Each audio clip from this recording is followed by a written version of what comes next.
Donc, bienvenue encore à ce plateau virtuel pour discuter d'un sujet que nous connaissons tous, qui nous intéresse tous, l'éducation aux médias et à l'information, ces enjeux dans nos familles, sur le continent africain et aussi partout.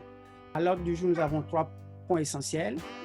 EduPax et PAFEM travaillent de concert et le partenariat serait un partenariat tripartite qui nous permettra d'aller plus fort. Je suis professeur d'éducation physique à la retraite. J'ai toujours aimé les enfants. J'ai toujours eu le souci et le métier de les faire bouger, de les faire s'amuser, de les faire faire du sport, grimper, sauter, courir et marcher. Et j'ai découvert, que je vous raconterai une autre fois, les dommages des écrans avec les émissions violentes en 1986. Donc, il y en a peut-être parmi vous qui n'étaient pas nés. En tout cas, vos enfants n'étaient pas nés. Et les émissions violentes, elles étaient nombreuses et elles contenaient plus de 80 actes de violence à l'heure. Alors, ça m'a fâché, ça m'a choqué. Moi et des collègues, on a mené des campagnes contre la violence dans les émissions pour enfants, Et nous avons graduellement évolué pour augmenter la capacité des enfants de protester contre cette violence-là. Et nous avons créé en 2003,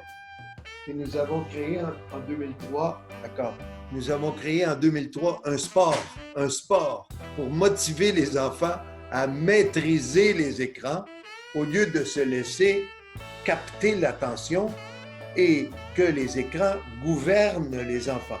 Ce sport, on l'a appelé le défi 10 jours sans écran. Comme il y a le Roland-Garros, il y a aussi la Coupe du monde de foot, il y a aussi le défi sans écran.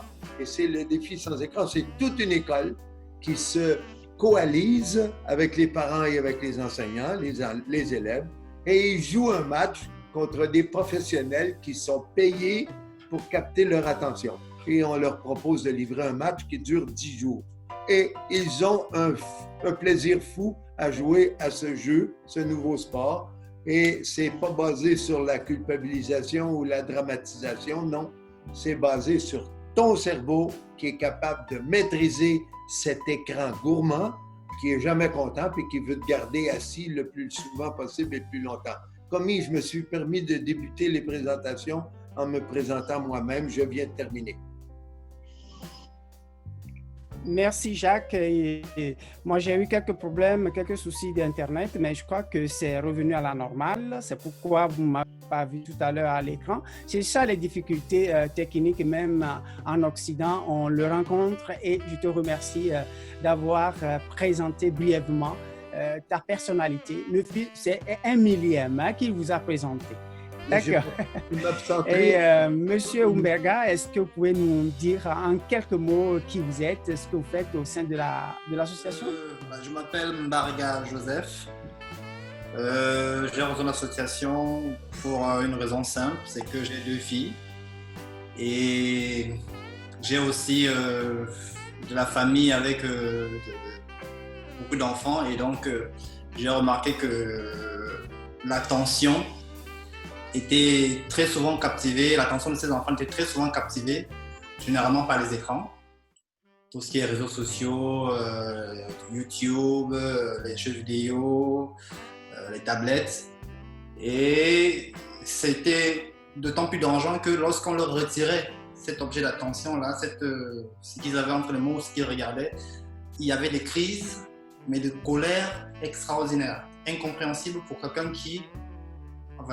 il s'agit d'une vidéo, mais d'où vient la colère en fait? D'où vient cette rage? Parce que c'était très, comment dire? C'était vraiment très impressionnant à observer et à regarder. Donc, lorsque Blaise m'a parlé de l'association, je me suis dit, écoute, c'est exactement ce que je vis ici et c'est un problème qui est de plus en plus général et généralisé. Et si nous, au Cameroun, on peut, étant donné que nous sommes dans un processus de digitalisation, commencer à travailler, de faire en sorte qu'on ait de moins en moins de cas comme celui-là, ou alors on a une préparation, on a c'est-à-dire une utilisation beaucoup plus avisée de ces médias-là, de ces outils-là. Et donc, c'est fort de cela que j'ai décidé de participer d'être associé à ce projet. J'aimerais qu'on aille plus loin et j'espère qu'avec PAFEM, on aura davantage d'informations, de collaborations qui vont faire en sorte qu'on puisse avoir une vue d'ensemble qui pourront aussi aider Educ Media à aller plus vite dans tout ce qui est sensibilisation, formation, prévention. Merci pour votre présentation très pertinente. C'est très intéressant. Je voudrais passer la parole à M. Blaise Pascal. Puis après, on va rapidement faire un tour de la problématique avant que les 60 minutes ne s'écoulent. Aujourd'hui, sans plus tarder, je voudrais tout simplement vous dire que c'est une rencontre de prise de contact.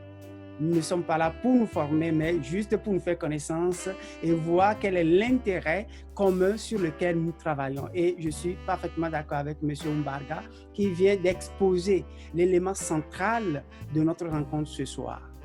Donc, M. Pascal, le président de l'association Educ Media, qui nous a permis aujourd'hui de nous retrouver. Et je lui dis un grand merci parce que ce que vous faites en Afrique, c'est extraordinaire. Et nous pensons, comme le disait tantôt M. Mbaga, que nous allons travailler main dans la main pour apporter notre contribution commune au développement de notre continent. Plus tarder, je laisse la parole à M. Blaise Pascal. Ok, merci Emmanuel de me passer la parole. J'ai suivi les interventions, beaucoup plus aussi celle de Jacques Brodeur. Je suis sincèrement satisfait de sa présence parmi nous. Je sais que le projet que nous sommes en train de mettre sur pied sera un projet vraiment porteur.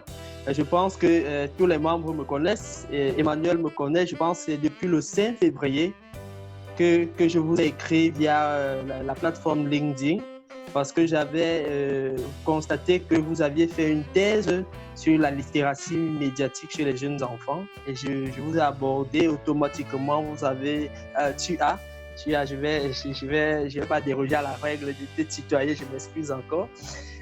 Tu as directement adhéré au projet et je pense que je t'avais envoyé les documents de notre association, le plan d'action d'Educ Media et je pense que nous sommes entrés automatiquement en phase. D'autant plus que la thématique liée à l'Afrique nous est chère, toi et moi, vous et nous, parce que nous sommes d'abord africains et que, comme Pascal vient de le dire, nous sommes entrés dans cette technologie sans beaucoup de préparation. Donc, nous avons trouvé nécessaire qu'il soit mis sur pied une structure qui puisse penser des questions qui sont liées à la sensibilisation, à l'éducation du numérique, à l'acquisition ou au développement des compétences de littératie et de médiatique pour que nos populations utilisent positivement les médias. Donc, je suis, comme Jacques Brodeur, il a dit qu'il est professeur d'éducation physique. Je suis aussi professeur d'éducation physique à la base. Je suis psychologue, étudiant, doctorant en psychologie. Je m'intéresse vraiment depuis 2005 à l'éducation média à partir de mon mémoire de fin de formation de l'INJS. Et actuellement, nous avons pensé qu'il serait intéressant d'avoir un partage d'expérience avec d'autres structures qui font dans l'éducation média. En compte tenu du fait que Educ Media est la première association camerounaise à s'intéresser exclusivement à l'éducation média et que nous n'avons pas, je vais dire, des spécialistes en la matière au Cameroun qui sont exclusivement formés dans l'éducation média. Nous avons pensé que nous devions naturellement nous tourner vers des personnes qui ont déjà fait du chemin dans ce sens, mais beaucoup plus encore des personnes qui connaissent le contexte africain. Et c'est pour cela que je me réjouis de la collaboration avec le PAFEM. Donc, les membres qui sont là et moi, nous sommes vraiment ravis. Nous attendions ce moment avec impatience. Je pense que c'est le début, espérons-le, d'une collaboration certaine. Je ne vais pas trop durer, je m'arrête là. Merci Pascal pour ta brillante explication. Je crois que nous sommes effectivement ensemble ici pour travailler main dans la main pour le développement de notre continent. La jeunesse est chère. Selon les dernières données démographiques, en Afrique, il y a près de 42% de jeunes en bas de 15 ans. Donc imaginez, ça dit cette population dans 20 ans. Si nous ne faisons rien, nous allons avoir une population numérique, mais qui ne connaît pas la réalité ou les réalités sociales de la vie réelle. Et moi, comme vous le dites tout à l'heure, ou tu le dis tout à l'heure, moi j'ai fait ma thèse effectivement en sciences de l'information et en communication spécialisée en littératie médiatique et numérique pour les tout petits enfants. Et je suis ouvert, notre organisme PAFEM, avec le conseil d'administration, nos partenaires, surtout M. Jacques Brodeur, qui me donne beaucoup, nous allons travailler main dans la main pour aller vers le même objectif. Pour cela, je vais essayer de partager mon écran rapidement avec vous pour qu'on puisse être plus concret. Comme je l'ai aligné ici, PAFEM et EduPax travaillent en collaboration et nous avons aujourd'hui EducMedia comme un collaborateur, un partenaire en Afrique centrale pour travailler sur ces problématiques-là. Nathanaël, tu peux aller.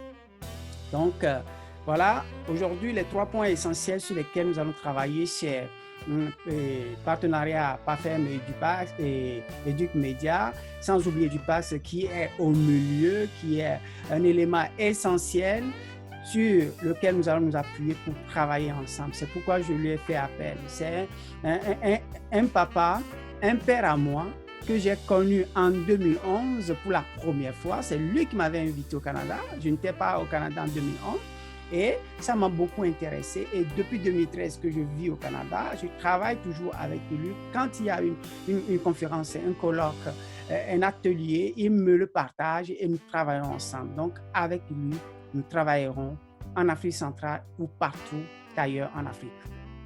Partage d'expérience.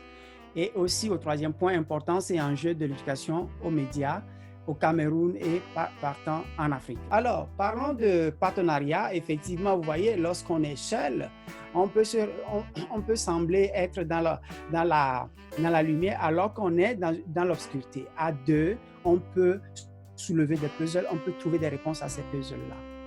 Isaac Newton disait, lorsque 2 forces sont jointes, leur efficacité est double. Et je crois qu'aujourd'hui, nous sommes plus que 2 et notre communion, autrement dit, notre synergie va faire de l'Afrique, va faire de cette problématique en Afrique un élément central. Comme Blaise le disait tout à l'heure, les gouvernements africains ne savent pas aujourd'hui que l'éducation aux médias doit être le pilier central dans toute formation.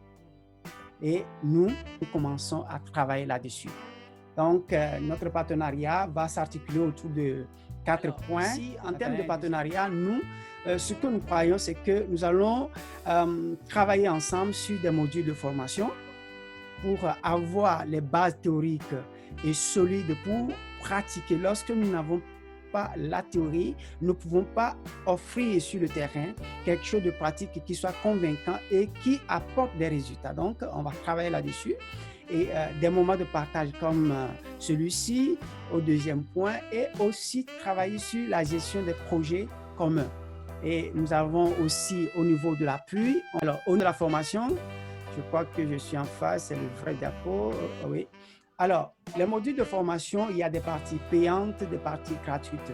C'est vrai que lorsque nous allons travailler ensemble avec les membres de votre association, tout ce que nous allons faire serait pratiquement gratuit.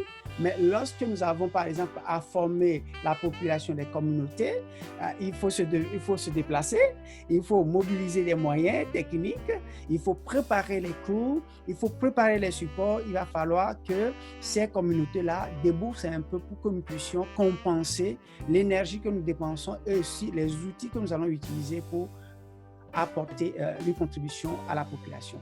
Donc, sur ce plan-là, nous sommes là pour vous accompagner en matière de formation que nous allons organiser prochainement en collaboration avec EduPax pour vous donner des outils de base afin que chacun puisse se sentir à l'aise lorsqu'il va parler de ce projet, lorsqu'il va parler de cette problématique dans sa commune, dans son département ou dans sa ville. Aujourd'hui, l'éducation média doit être l'élément premier parce qu'aujourd'hui, les téléphones portables sont plus nombreux en Afrique que dans les autres parties du monde. Pourquoi? Parce que l'Afrique a une densité assez énorme et une seule personne peut avoir jusqu'à 3 téléphones portables, alors qu'en Occident, l'unique téléphone portable déjà nous suffit à faire tout.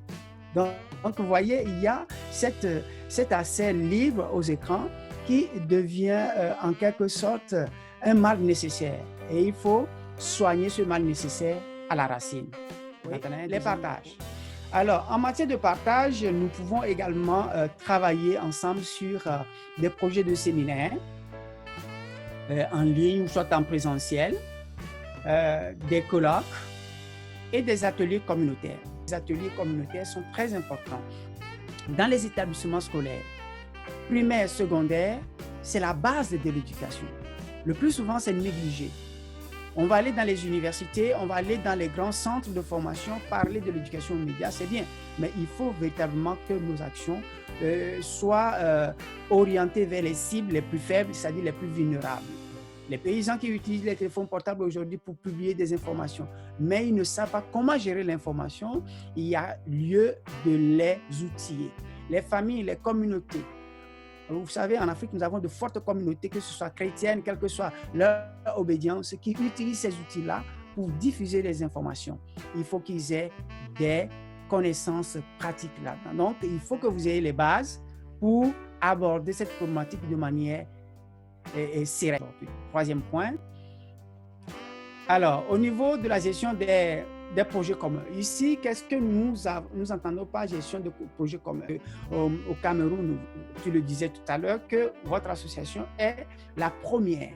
Lorsque vous voulez présenter, par exemple, un projet dans une commune, dans une préfecture, dans une province, et vous avez besoin de soutien pour que le projet soit fiable et viable, nous, à notre niveau, nous pouvons apporter notre contribution, notre suggestion et vous aider à dire, nous avons déjà abordé tel aspect du projet dans tel pays. Nous pouvons aussi repliquer ça dans votre pays ou dans telle commune en fonction justement de la population. Parce que l'éducation aux médias et à l'information déployée dans les communautés a souvent besoin de cibler les personnes qui sont concernées. Nous n'avons pas à offrir, par exemple, aux enfants les mêmes contenus que nous allons offrir aux écoliers du secondaire, ni aux personnes âgées, ou soit ceux qui sont dans les bureaux. Donc, il faut diversifier. Donc, nous pouvons aussi apporter notre expertise dans ce domaine et vice-versa. Vous aussi, vous pouvez nous accompagner dans l'élaboration de certains projets sur le continent africain. Et appui. L'appui ici, je l'appelle appui sur le plan technique. Autrement dit, lorsque vous avez par exemple des demandes, lorsqu'on est en association, le plus souvent ce qui arrive pour avoir des financements auprès des bailleurs de fonds, on va vous demander de trouver d'autres associations qui travaillent ensemble avec vous. Nous sommes libres. On dit voilà, nous connaissons EduPax et EduCmedia Cameroun, nous pouvons apporter notre aval. S'il y a par exemple une lettre à signer, nous sommes prêts à apporter cette contribution afin que les dossiers que vous allez introduire soient des dossiers acceptables. Pourquoi? Parce que le plus souvent des médecins, on ne les connaît pas, ils n'ont pas de partenariat, donc ça ne peut pas réussir. Donc il faut qu'on travaille comme ça. C'est de cette façon que nous pouvons évoluer avec nos associations. Et l'autre partenariat dont je parle, c'est que sur le plan, par exemple, de formation ou s'il y a d'autres organismes qui ont des opportunités de formation et que nous trouvons nécessaires à votre association, pourquoi ne pas vous brancher à cet organisme afin que vous bénéficiez de ces formations? Donc, nous croyons que le partage de contenu, le partage de formation et d'informations constitue pour nous la force vers le développement et la généralisation de l'éducation aux médias dans nos différents milieux. Alors, En matière de partage d'expérience, moi je vous dirais tout à l'heure que si signature de convention concernant par exemple notre partenariat, je suis en train d'élaborer le document que je vais vous envoyer sous peu pour une signature formelle qui implique Jacques Brodeur pour que notre continent se développe. Donc, pour ce qui concerne le premier point, le partenariat, je crois que nous sommes ouverts à travailler main dans la main. Le nerf de la guerre, le nerf du partenariat, c'est l'argent. Je crois qu'ensemble, nous serons plus forts, comme disait Isaac Newton tout à l'heure, que lorsque deux forces sont jointes, leur efficacité est grande. Quand on est à 2 et à 3, on pourra quand même aller mobiliser d'autres organismes internationaux. On peut mobiliser nos gouvernements en disant, voilà, nous avons un projet commun sur lequel nous voulons travailler, éducation aux médias, dans les écoles, dans les communes, dans les communautés. Est-ce que vous pouvez nous soutenir? Même si c'est verbal, pourvu que l'accord y soit, nous finirons toujours par déplacer leur cœur. C'est à l'œuvre qu'on reconnaît le forgeron. Si nous n'avons rien de concret à leur proposer, ils ne seront pas regardants. Mais dès que les choses deviendront de plus en plus concrètes et pertinentes, avec des conséquences, des retombées positives, ils finiront par nous regarder. Et de cette façon, nous sommes ouverts sur ce premier point-là. Je ne sais pas si Jacques, qui m'écoute, s'il a quelque chose à dire à propos de cette première partie sur ce premier point. Et après, tu laisses la voix aussi à M. Blaise Pascal s'il a un commentaire à faire. Oui, Monsieur Pascal. Oui, en fait, je voudrais déjà apprécier parce que nous étions aussi en train de vouloir proposer et ça va dans la même logique parce que j'allais demander à Axel d'intervenir pour ajouter peut-être quelques points par rapport à des attentes spécifiques que nous pourrions avoir ici. Je ne sais pas si Axel, qui est notre chargé des projets, peut dire quelque chose en quelques minutes. Mais déjà, tous les points qui ont été soulignés, vraiment, nous sommes totalement satisfaits par rapport à la conception de ce partenariat. Donc, je vais laisser la parole quelques minutes à Axel, qui est le chargé de projet, qui pourrait tout simplement ajouter quelque chose à ce qu'on entend partenariat, peut-être pour mieux contextualiser en fonction de nos difficultés ici. Axel, je vais te laisser la parole. Merci. Oui, merci Blaise. Je reviens vers vous pour partager avec les autres les réflexions que nous avons commencé à mener ce matin. Et je suis agréablement surpris parce que toutes les idées qui sont avancées ici sont en cohérence avec ce que nous avons et ce sur quoi nous avons échangé le matin. En effet, étant des associations qui entendent établir un partenariat dans le domaine de l'éducation aux médias et à l'information, nous travaillons dans des contextes qui sont différents et ce serait utile que nous puissions nous nourrir de l'expérience de PAFEM au Canada et, comme vous l'avez souligné au départ, de la connaissance que PAFEM a du contexte africain.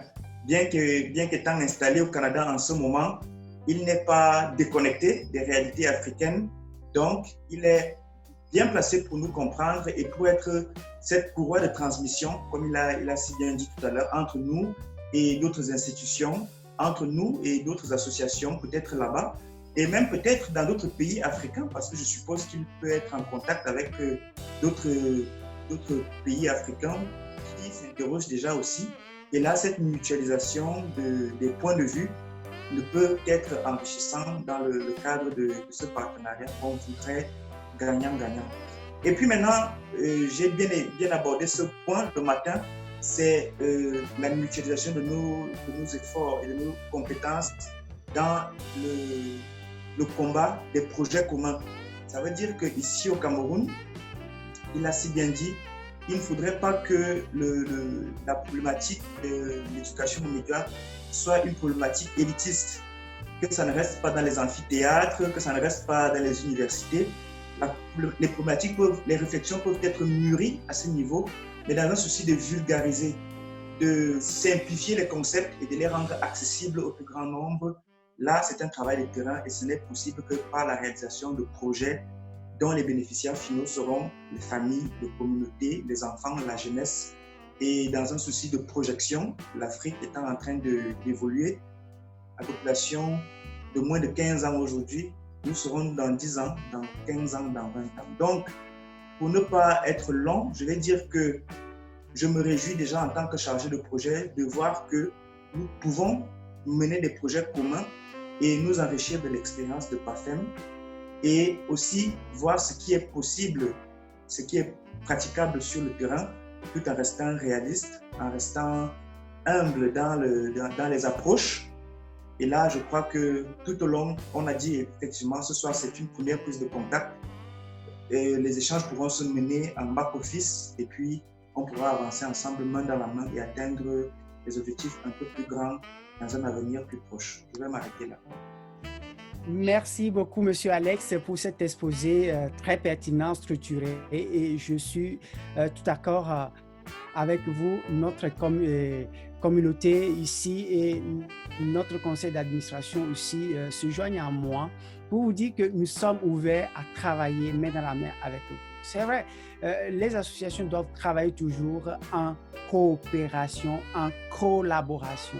Et je crois que nous sommes là pour avancer ensemble. L'Afrique a besoin de nous. L'Afrique a besoin de nos compétences. L'Afrique a besoin de ce dont nous sommes capables afin que les jeunes que nous avons aujourd'hui, demain, deviennent des responsables, des adultes responsables qui se respectent, mais qui développent la citoyenneté numérique comme le passeport qui leur permettent d'aller n'importe où ils doivent aller. Et M. Jacques vient d'arriver, effectivement. On va lui laisser la parole afin qu'il intervienne.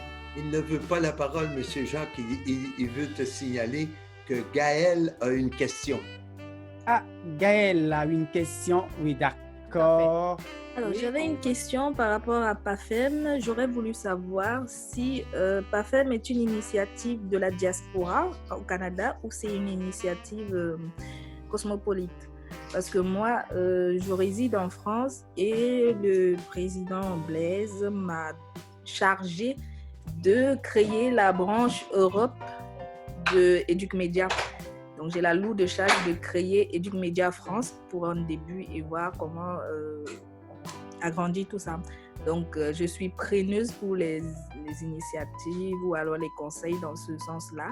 Mais j'aurais voulu savoir si PAFEM a été créé par des immigrés, permettez-moi le terme, ou c'est une initiative cosmopolite. Alors, merci beaucoup pour cette question qui est très pertinente à laquelle je vais tenter de répondre rapidement. L'idée de créer PAFEM remonte aux années 2008, lorsque le fondateur était aux études en communication en France. Donc, pour vous dire que PAFEM, ce n'est pas une initiative de la diaspora, c'est une initiative de Komi, autrement dit Emmanuel, qui déjà en 2000, moi j'étais enseignant et j'écrivais des poèmes pour les enfants.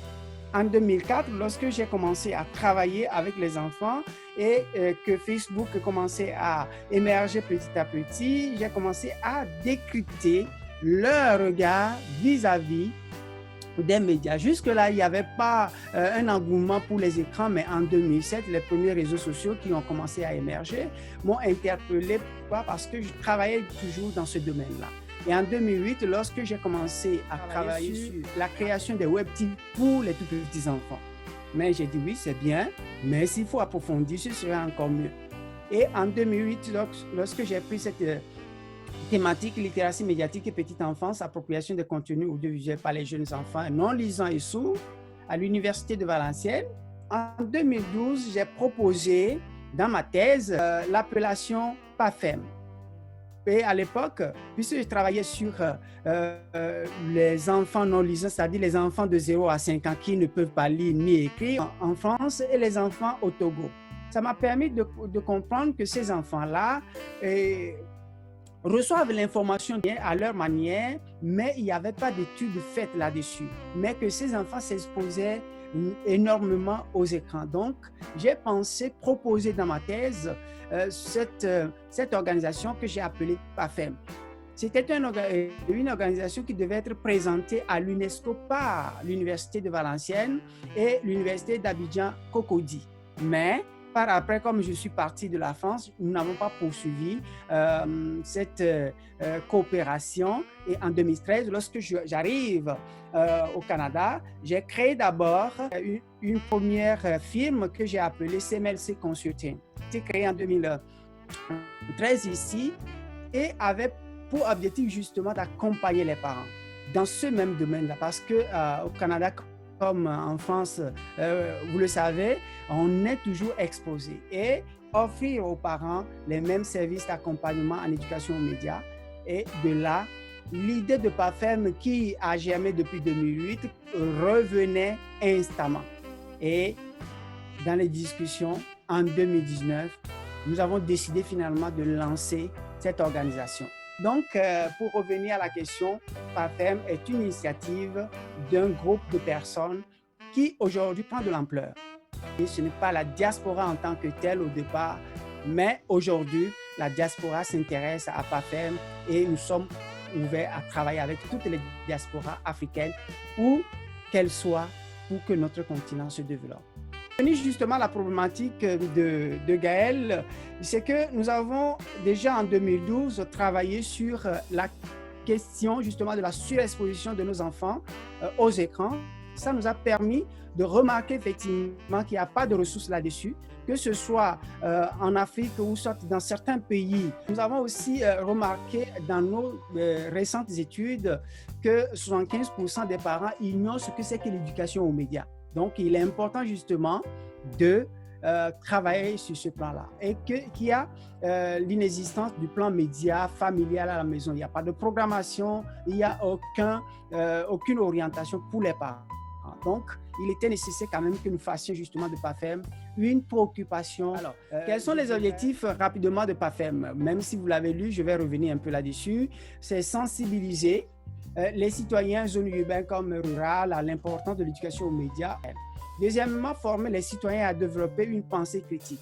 Aujourd'hui, nous le savons tous, si les parents ne sont pas formés, ils ne sauront pas comment traiter l'information de manière critique pour l'utiliser à bon escient. Donc, les missions principales de PAFEM, c'est former, informer et accompagner.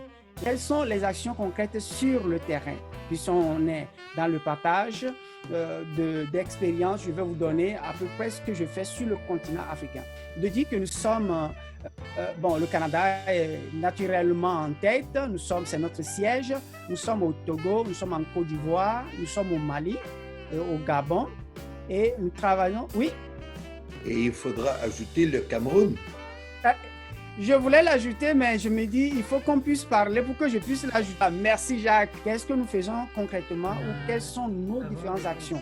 Avant de continuer, on a une question de Quentin qui est: quelle est la signification de PAFEM? Plateforme d'action et de formation en éducation aux médias pour enfants. C'est ça. Au départ, PAFEM signifiait Plateforme africaine de formation et d'éducation aux médias pour enfants, mais je suis installé au Canada. Je ne peux pas travailler seulement pour l'Afrique, je travaille pour le Canada et pour l'Afrique. La preuve, c'est que je suis Canadien aujourd'hui et je me réclame plus Canadien qu'Africain, mais j'ai les deux quand même. Voilà, Monsieur Jacques, est-ce que j'ai menti? Pas du tout. Tu n'as pas menti, puis en même temps, tu es au Canada, mais tu travailles beaucoup pour l'Afrique. Alors, quelles sont les retombées? L'introduction, par exemple, de l'EMI dans le programme de sources de bénédiction avec plus de 200 élèves. Donc, c'est acquis en Côte d'Ivoire aujourd'hui. Eux, ils évoluent déjà avec des programmes modulaires en éducation aux médias et ils sont sensibilisés à l'utilisation des écrans, même si ce n'est pas encore suffisant. Jacques, et après, on reviendra sur les enjeux rapidement. Jacques, il ne parlera pas longtemps, Jacques. Dans tous les États-Unis, dans toutes les parties du Canada, en ce moment, il y a une guerre féroce des entreprises de divertissement médiatique. Qu'est-ce que c'est les entreprises du divertissement médiatique? Les réseaux sociaux et les jeux vidéo. Ces deux types d'entreprises, ces d'immenses entreprises qui font des tonnes de profits, ils sont en guerre pour attirer l'attention des enfants et les garder accrochés aux écrans le plus longtemps possible et le plus souvent possible. Ça, c'est un camp. L'autre camp, c'est le camp d'hommes et de femmes comme Komi et comme moi, on investit nos énergies à essayer de renforcer le camp de résistance au pouvoir de conquérant des industries médiatiques. On ne veut pas rendre les enfants capables de jeter tous les écrans. On veut que les enfants soient capables de voir quand cet écran leur rend service, un écran qui peut servir, et tout à coup, le même écran qui commence à desservir, il est en train de te rendre un mauvais service, l'écran. Et puis, rendu à sa pleine puissance, cet écran, il peut t'asservir. Tu deviens, toi, accroché à cet écran et tu te réveilles le matin, la première chose à laquelle tu penses, c'est aller allumer l'écran. Ça peut être une télé, ça peut être un téléphone, ça peut être une tablette, peu importe. Ces écrans, ils sont puissants. Qu'est-ce qu'on est, nous, les êtres humains? On est des proies pour ces gens-là. Il faut donc rendre les enfants capables d'avoir un cerveau assez puissant. Et cette partie-là du cerveau, c'est le lobe frontal, c'est qui est situé derrière mon front. On en a tous un front. Ce lobe frontal, c'est là qu'est le jugement critique. Et si on n'outille pas, grâce à l'éducation médiatique, si on n'utilise pas le cerveau des enfants pour devenir plus forts, les écrans vont les avaler tout rond, ils vont lâcher l'école, ils vont insulter leurs femmes, ils vont battre leurs enfants parce qu'ils sont dépourvus, on le sait maintenant, ils sont dépourvus d'empathie. Plus ils passent de temps sur les écrans, moins il leur reste de l'empathie. Qu'est-ce que c'est de l'empathie quand on l'explique aux enfants? C'est ce qui te permet de prendre soin et de porter secours. Si tu n'as plus la possibilité de prendre soin et de porter secours, tu n'as plus d'empathie, donc tu n'es plus dans la famille des humains, tu es simplement la propriété manipulée par des industries médiatiques qui veulent te garder sur ta console de jeu et qui veulent te garder sur des réseaux sociaux. On est donc à un moment important de l'histoire de l'humanité et grâce à ce Komi Kuneku qui est arrivé chez nous en 2013, ben j'ai maintenant des connaissances en Afrique et je vous aime, mes amis. Je veux que l'Afrique, elle aussi, soit capable d'outiller ses enfants pour que les enfants soient capables de dire à la télé, coucher, tablette, dodo, téléphone, tu restes éteint le téléphone, tu attends que je te rallume. C'est moi qui gouverne ce que l'écran va faire et non pas moi qui obéis aux écrans. Alors, merci Komi de m'avoir invité à cette rencontre. Merci à tout le monde qui est là. Et j'enverrai à Komi quelques pièces de travail que j'utilise, que j'ai tourné tout récemment le 3 février en France, à Radio France Internationale, une belle émission d'1 heure. Et je vous enverrai du matériel là-dessus que vous pourrez utiliser à votre guise. L'important à retenir, c'est qu'on est en contact et on garde le contact. Merci Komi et merci à tout le monde. Gaël, la prochaine fois, on ne veut plus voir votre photo, on veut voir votre minois, votre figure, votre sourire, vos yeux qui bougent. Merci. Hey Jacques, merci pour cette belle présentation. Oui, je vais laisser la parole à Blaise. S'il a quelque chose à ajouter ou quelqu'un du groupe pour qu'on puisse continuer. Ok, merci Joël. J'ai vraiment été quelques minutes que Jacques Brodeur vient de passer, c'est-à-dire il le dit de façon simple mais de façon profonde, la problématique des écrans. Vraiment, je suis admiratif de son niveau de connaissance. Je ne peux pas la juger, mais j'ai quand même parcouru avant de venir ici sa page Edupax. Et il y a une phrase qui m'a automatiquement marqué, c'est la première définition du mot écran est ce qui vous empêche de voir. Automatiquement, ça m'a fait prendre conscience que la première définition, quand on dit un écran, c'est quelque chose qui vous empêche de voir. Ça veut dire que nos écrans, en fait, nous empêchent de voir la réalité des choses. On nous plonge dans une réalité, elle est vraiment virtuelle, même comme certains veulent dire que le virtuel n'est pas virtuel, mais on est vraiment dans autre chose que ce qui est réel. Et on est dépourvu, comme il l'a dit, d'empathie et vraiment avec les choses, avec tout ce qu'on voit actuellement dans le monde, on ne peut pas nier qu'il y ait l'influence des écrans dans les comportements de meurtre, d'assassinat, d'indifférence face à la violence actuelle. Donc, je suis vraiment admiratif. Je serais ravi que Jacques nous apporte encore plus de son expertise. Déjà, il nous a offert gracieusement certains outils qu'il a dit qu'il va mettre à notre disposition. Déjà, merci. Et je serais vraiment fier du partenariat. C'est vrai qu'au moment où on parlait de partenariat, j'ai voulu que Jacques intervienne, mais Jacques n'était pas là. Je ne sais pas qu'est-ce qu'il pense du partenariat, des pistes du partenariat entre EduPax, entre PAFEM, entre EducMedia. C'est vrai que Emmanuel l'a déjà signalé. EducMedia, je ne connais pas, mais le partenariat entre PAFEM et EduPax, ça c'est solide, ça va tenir la route pendant longtemps.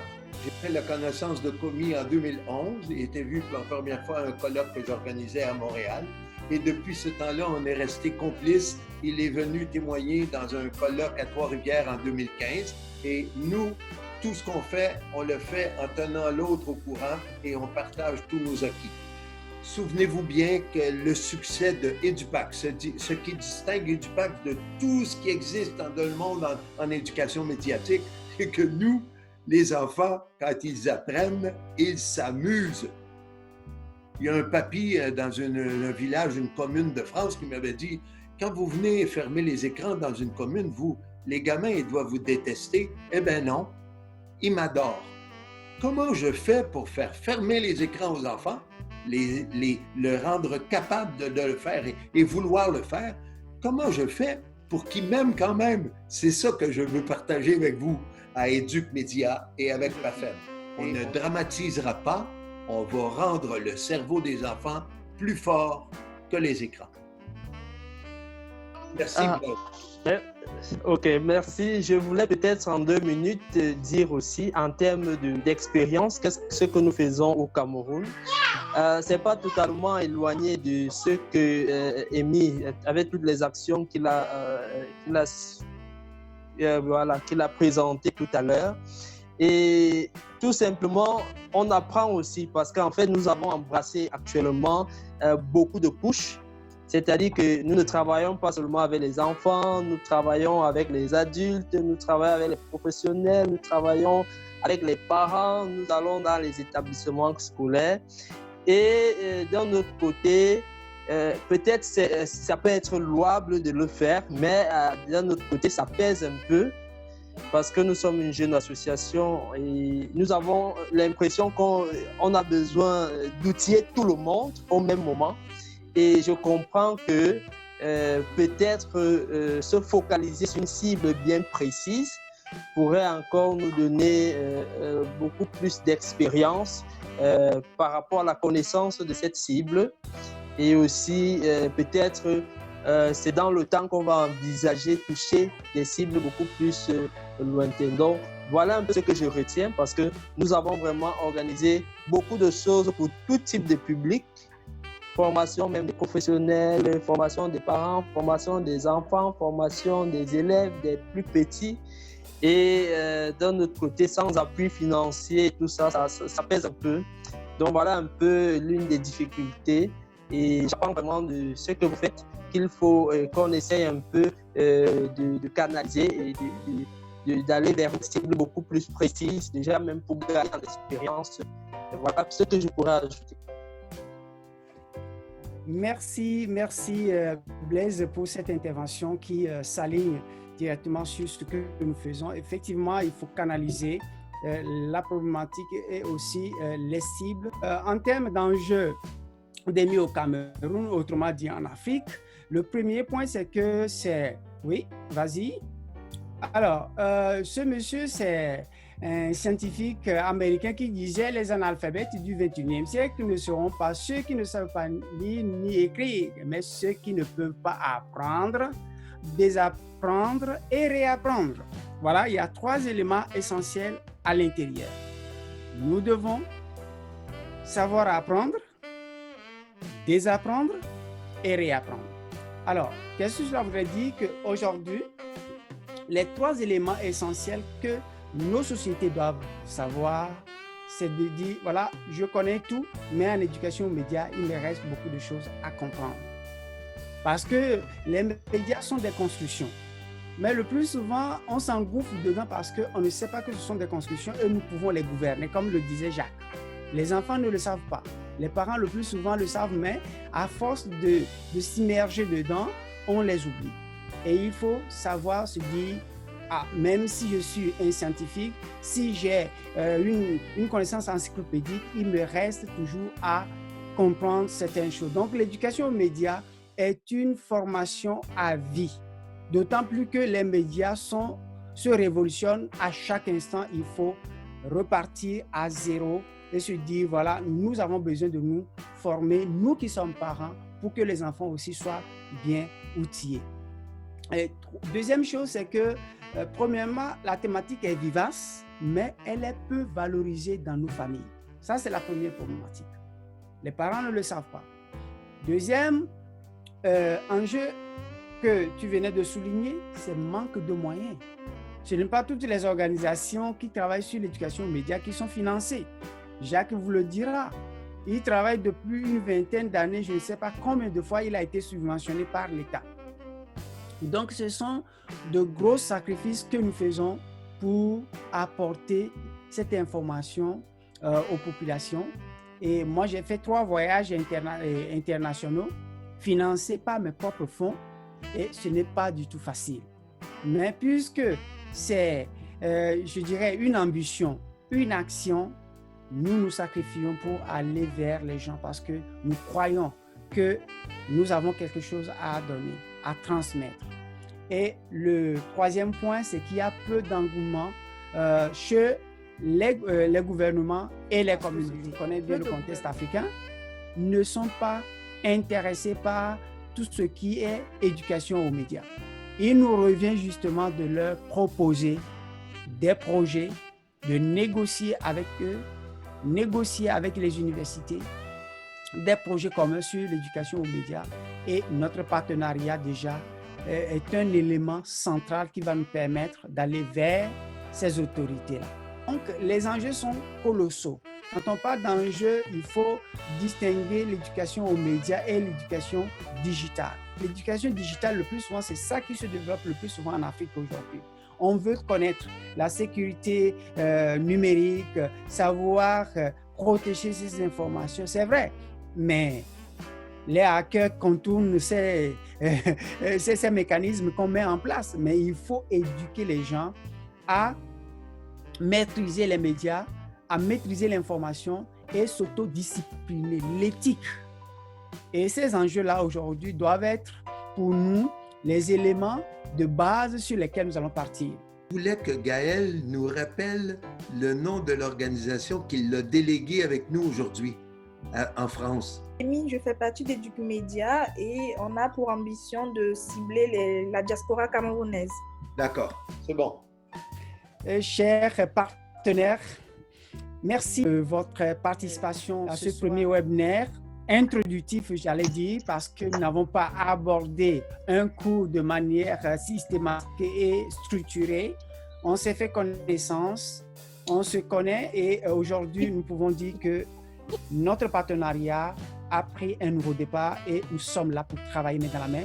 Nous allons continuer à travailler sur les mécanismes de convention et de contribution collective pour que ce projet devienne une réalité sur le continent africain. Monsieur Blaise Pascal, merci d'avoir rendu possible ce contact. Et à Jacques Brodeur, une référence que je ne sous-estime pas, c'est un gros poids, c'est un poids lourd dans le domaine et il a beaucoup de choses à nous apporter. Merci pour votre présence, merci pour les questions qui ont été posées, merci pour Gaël qui a passé le temps avec nous, qui va nous apporter du rafraîchissement du côté de l'Europe. À très bientôt pour tous ceux qui ont pu participer à cette séance aujourd'hui. Nous allons nous donner encore rendez-vous. Jacques veut parler. Merci à Nathanaël. Monsieur Umberga, merci pour votre présence, merci pour votre intervention. Ça a été très édifiant et je vous remercie pour vos contributions. Ensemble, nous bâtirons l'Afrique. Ensemble, le Cameroun connaîtra l'éducation aux médias, dans les familles, dans les universités, dans les communautés. Et nous dirons un jour, les bâtisseurs ont posé les premières pierres, les autres vont les solidifier avec le ciment. Merci. Oui, Nathanaël.